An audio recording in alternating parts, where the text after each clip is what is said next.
Mike and Peggy Haywood lived with their 3 children in the suburbs of Mesa, Arizona. When their kids came home from school on the afternoon of October 20th, 1994, they never imagined that for 8-year-old Michael, it might be the last time.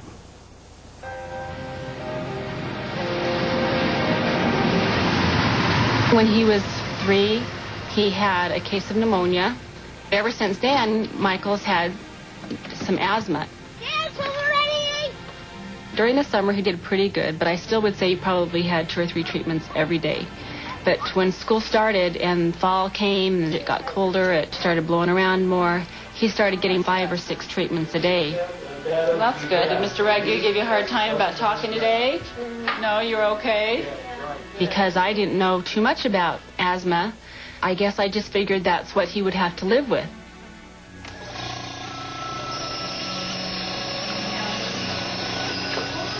When he gets asthma treatment, sometimes he reads, sometimes he likes to sit down and play Nintendo, and when Mom would give it to him through the night, he would sleep. All right, I'm going to go take a shower then. All right. Michael is a trooper. That's why I think we let it go so long, too, is because Michael didn't complain too much. 11-year-old Natalie was Michael's older sister. When Michael's having trouble breathing, I can't help him, but I wish I could. I love my brother. What are you doing on your graphs now, Natalie? I need to know what to hire for Thursday. Well, gee, Thursday was kind of cold, so I'd say... Mom, I need another treatment. Michael, what's the matter? Are you okay? Yeah. You never had to have one this soon. You're supposed to wait for about 4 hours. Are you sure you're all right? Yeah. But you feel like you need another treatment? Mm. Well, I didn't see him breathing heavy or anything. I'm not sure if I should. He's always come on slow. We've been able to keep it under control. Hey, Mike. The doctors had told us not to give him too many medications without calling and consulting him. So I went in to talk to my husband and said, what do I do? I don't feel so good. Peggy! He was sweating bullets. I felt his heart, and it was beating really fast. And I said, Peggy, I'm going to give him another treatment. I'm going to call the doctor, okay? All right, we got to get some medicine down you, Mike. But then Michael started to panic. Come on, Michael. Breathe deep now. Mike, you got to keep the mask down on your mouth. It looked like he was fighting for air, like he was underwater, and he was trying to swim to the top, and it wasn't helping. Yeah. The nurse said to try to give him some warm water, easing those muscles so that they're not so tight and tense. Michael, settle down here. Peggy. He was climbing up the couch, and I felt really, really scared. Talk to me, Mike. All right? I was still talking to the nurse, and she goes, well, if you think you can get in, come in right away. If not, to dial 911 if there was an emergency. Michael, we got to go, Peggy. Come on. Yeah, we'll talk to you, Mike. When we continue. We thought we could make it to the doctor's office. It's only a couple miles away. We thought we had time. But then he stopped breathing completely. Stop! We thought we had time. We thought we could make it to the doctor's office. It's only a couple miles away. I was trying to keep my wits about me, thinking, man, I got to obey the speed limits. Don't try to put everybody in jeopardy. Just try to get down there as quick as you can. Come on, Mike. Hurry. Hurry. I'm hurrying.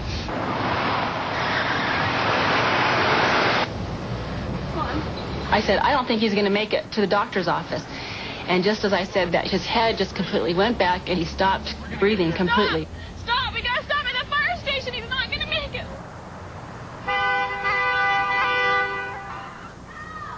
Help! Help! I did not take my finger off. I was bringing with one, I was pounding with the other, and I was just screaming. Because all I could see was when he was laying there in the car, not breathing, this is your son. And it was really scary. I tilted his head back, tried to open his mouth, and it was clamped shut. And I tried to pry and pry to get it open, and it wouldn't come open. At the Mesa Fire Station, dinner was being prepared by the shift on duty, led by Captain Jim Baird. We'd just come back from call about 15 minutes before. Had Been getting a lot of kids in the park coming and ringing our buzzers.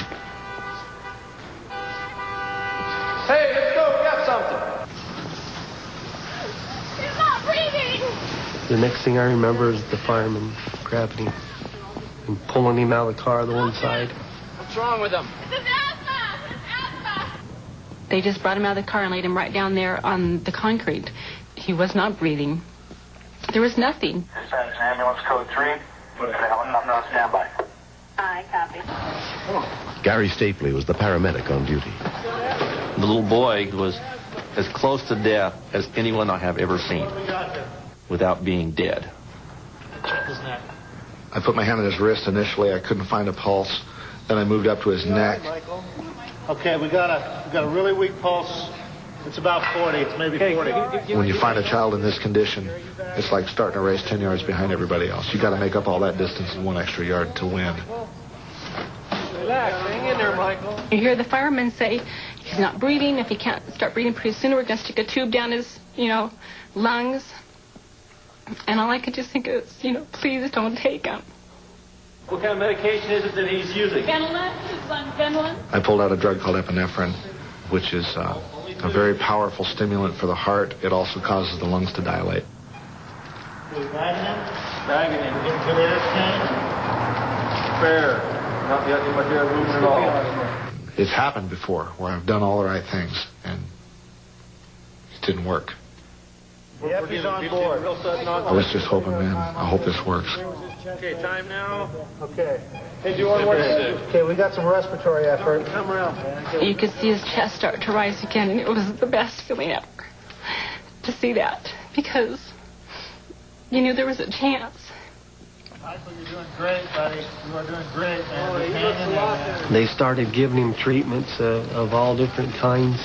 Got an IV in him, and Michael started becoming coherent again. Medication right now. No, poke this at you again. No, I already poked you once. I'm going to poke you again. I was a happy man. At that point, I started thinking about my daughters and their asthma. And that's when your own emotions kick in. The mom and dad were not the mom and dad to me. It was more like I was in their situation looking at my daughter in that helicopter flying away.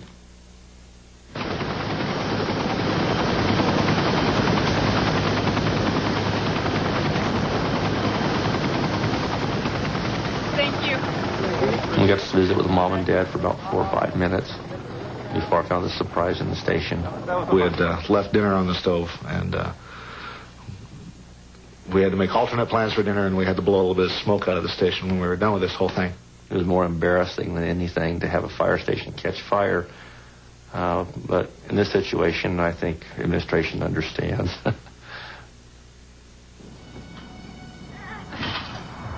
8-year-old Michael Haywood spent one night in the hospital for observation.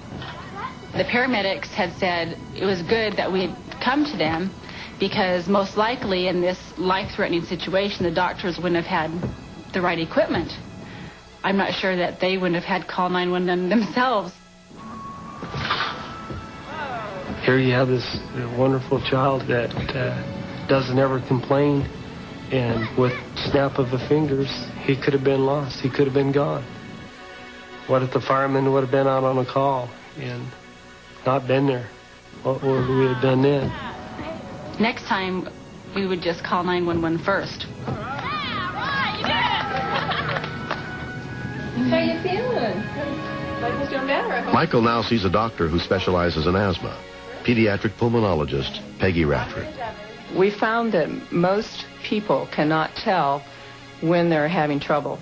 It's severe enough to know if they need more medication or less. And particularly children, they tend to go until the last minute. Okay, looks like you're kind of hanging out in your yellow zone today. So looking at your action plan. As we found out, Michael's probably been breathing through what would be like a straw for quite a while. I tried sticking a straw in my mouth and walked around for a few hours trying to cook dinner and just thought I was going to pass out. Good job. Sometimes the children just become used to that. They don't know that there's any difference. Just can't get through those airways. Pretty gunky. Some of those children, once we get them treated for their asthma, start them on the correct medications, will thrive. They grow better just because they feel better. And it's taking less energy to breathe. He's like his dad. He's a jock. He's a hot dog. He likes to show off, and he likes to fall down and act like he's hurt and get up and go at it again.